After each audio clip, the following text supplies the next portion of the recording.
अल्हम्दुलिल्लाहि रब्बिल आलमीन वल आक़िबतु लिल मुत्तक़ीन वस्सलातु वस्सलामु अला सय्यिदिल अंबियाइ वल मुरसलीन अम्मा बअद फ़अऊज़ु बिल्लाहि मिनश शैतानिर रजीम बिस्मिल्लाहिर रहमानिर रहीम। जैसा कि आप सबको मालूम है कि हमने पिछली वीडियो में सूरतुल फ़ातिहा का तारुफ़ पढ़ा था। इंशाअल्लाह आज हम सूरतुल फ़ातिहा की पहली 3 आयात तर्जुमा और तशरीह के साथ डिटेल से पढ़ेंगे इंशाअल्लाह। बिस्मिल्लाहिर्रहमानिर्रहीम। अल्लाह के नाम से शुरू जो बहुत मेहरबान रहमत वाला है। बिस्मिल्लाह, अल्लाह के नाम से शुरू। हज़रत अबू हुरैरा रज़ी अल्लाह ताला अन्हो से रवायत है कि हज़ूर सल्लल्लाहु अलैहि वसल्लम ने इरशाद फरमाया, जिस अहम काम की इब्तिदा बिस्मिल्लाहिर्रहमानिर्रहीम से ना की गई हो तो वो काम अधूरा रह जाता है। बिस्मिल्लाहिर्रहमानिर्रहीम। अल्हम्दुलिल्लाहि रब्बिल आलमीन। सब तारीफ़ें अल्लाह के लिए हैं जो तमाम जहान वालों का पालने वाला है। अल्हम्दुलिल्लाह, सब तारीफ़ें अल्लाह के लिए हैं, यानी हर तरह की हम्द और तारीफ़ का मुस्तहिक अल्लाह ताला है, क्योंकि अल्लाह ताला कमाल की तमाम सिफ़ात का जामिया है। हम्द और शुक्र की तारीफ़। हम्द का मायनी है किसी की इख्तियारी खूबियों की बिना पर उसकी तारीफ़ करना, और शुक्र की तारीफ़ ये है कि किसी के एहसान के मुकाबले में ज़ुबान, दिल या अज़ा से उसकी ताज़ीम करना। और हम चूँकि अल्लाह ज़ुल जलाल की हम्द आम तौर पर उसके एहसानात के पेश नज़र करते हैं, इसलिए हमारी ये हम्द शुक्र भी होती है। अल्लाह ताला की हम्द व सना करने के फ़ज़ाइल। अहादीस में अल्लाह ताला की हम्द व सना करने के बहुत फ़ज़ाइल बयान किए गए हैं। इनमें से 3 फ़ज़ाइल दर्ज झेल हैं।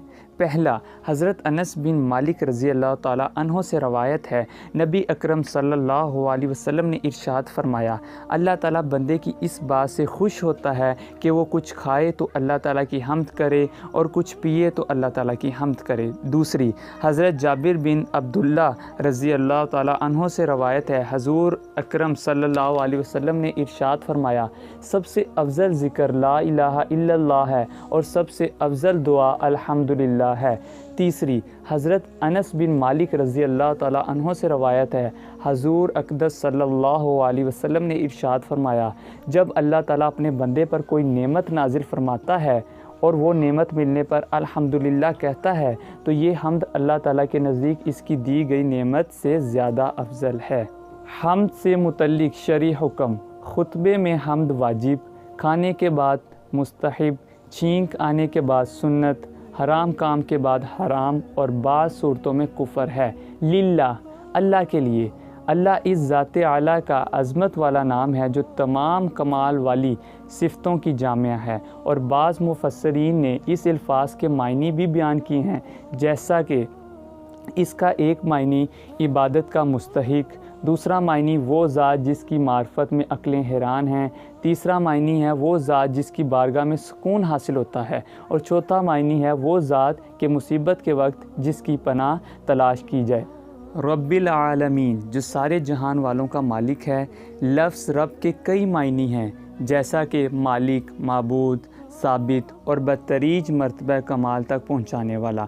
और अल्लाह ताला के अलावा हर मौजूद चीज़ को आलिम कहते हैं और इसमें तमाम मखलूक़ात दाखिल हैं। अर्रहमानिर्रहीम, बहुत मेहरबान रहमत वाला। अर्रहमान, बहुत मेहरबान।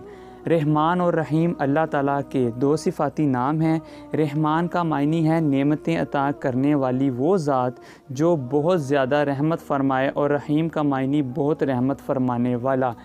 याद रहे कि हकीकी तौर पर नेमत अता फरमाने वाली ज़ात अल्लाह ताला की है, कि वही तन्हा ज़ात है जो अपनी रहमत का बदला तलब नहीं फरमाती। हर छोटी बड़ी, ज़ाहिरी बातनी, जिस्मानी रूहानी, दुनियावी और आखिरी नेमत अल्लाह ताला ही अता फरमाता है। और दुनिया में जिस शख्स तक जो नेमत पहुंचती है वो अल्लाह ताला की रहमत ही से है, क्योंकि किसी के दिल में रहम का जज्बा पैदा करना, रहम करने पर कुदरत देना, नेमत को वजूद में लाना, दूसरे का इस नेमत से फ़ायदा उठाना और फ़ायदा उठाने के लिए अज़ा की सलामती अता करना, ये सब अल्लाह ताला की तरफ से ही है। अल्लाह ताला की वसी रहमत देखकर गुनाहों पर बेबाक नहीं होना चाहिए। कुरान मजीद में और मकामात पर अल्लाह ताला की रहमत और इसके अज़ाब दोनों को वाज़ेह तौर पर एक साथ ज़िक्र किया गया है। चनाचा अल्लाह ताला का इरशाद है सूरत हिजर में, नब्बी इबादी अन्नी अनल गफ़ूरुर रहीम व अन्ना अज़ाबी हुवल अज़ाबुल अलीम। मेरे बंदों को ख़बर दो कि बेशक मैं ही बख्शने वाला मेहरबान हूँ और बेशक मेरा ही अज़ाब दर्दनाक अज़ाब है।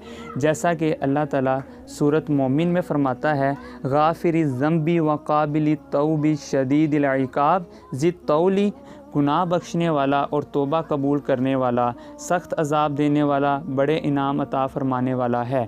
इसके सिवा कोई माबूद नहीं, इसी की तरफ फिरना है। इसलिए हर मुसलमान को चाहिए कि अल्लाह ताला से बख्शिश मांगे, उसकी रहमत तलब करे।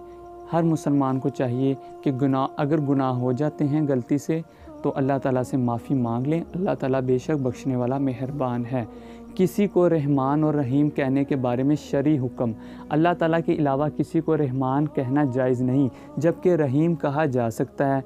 जैसे कुरान मजीद में अल्लाह ताला ने अपने हबीब सल्लल्लाहु अलैहि वसल्लम को भी रहीम फरमाया है।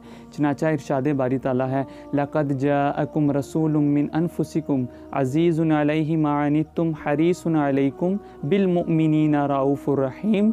बेशक तुम्हारे पास तुम में से वो अज़ीम रसूल तशरीफ़ ले आए जिन पर तुम्हारा मुशक्क़त में पड़ना बहुत भारी गुज़रता है। मतलब कि नबी सल्लल्लाहु अलैहि वसल्लम पर जब किसी को मुसीबत आती है तो नबी सल्लल्लाहु अलैहि वसल्लम बहुत परेशान होते हैं। मुसीबत उनके ऐसे लगता है जैसे नबी सल्लल्लाहु अलैहि वसल्लम परेशान हैं। वो तुम्हारी भलाई के लिए नहायत चाहने वाले, मुसलमानों पर बहुत मेहरबान रहमत फरमाने वाले हैं। मालिकी यौमिद्दीन, जज़ा के दिन का मालिक। मालिकी यौमिद्दीन, जज़ा के दिन का मालिक। जज़ा के दिन से मुराद क़यामत का दिन है कि इस दिन नेक अमाल करने वाले मुसलमान को सवाब मिलेगा और गुनाहगारों और काफिरों को सज़ा मिलेगी। अल्लाह ताला अगरचे दुनिया और आखिरत दोनों का मालिक है, लेकिन यहाँ क़यामत के दिन को बतौर ख़ास इसलिए ज़िक्र किया ताकि इस दिन की अहमियत दिल में बैठे। नेज़ दुनिया के मुकाबले में आखिरत में अल्लाह ताला के मालिक होने का ज़हूर ज़्यादा होगा, क्योंकि उस दिन किसी के पास ज़ाहिरी सल्तनत भी ना होगी जो अल्लाह ताला ने दुनिया में लोगों को अता फ़रमाई थी। इसलिए यहाँ ख़ास तौर पर क़यामत के दिन की मलकियत का ज़िक्र है।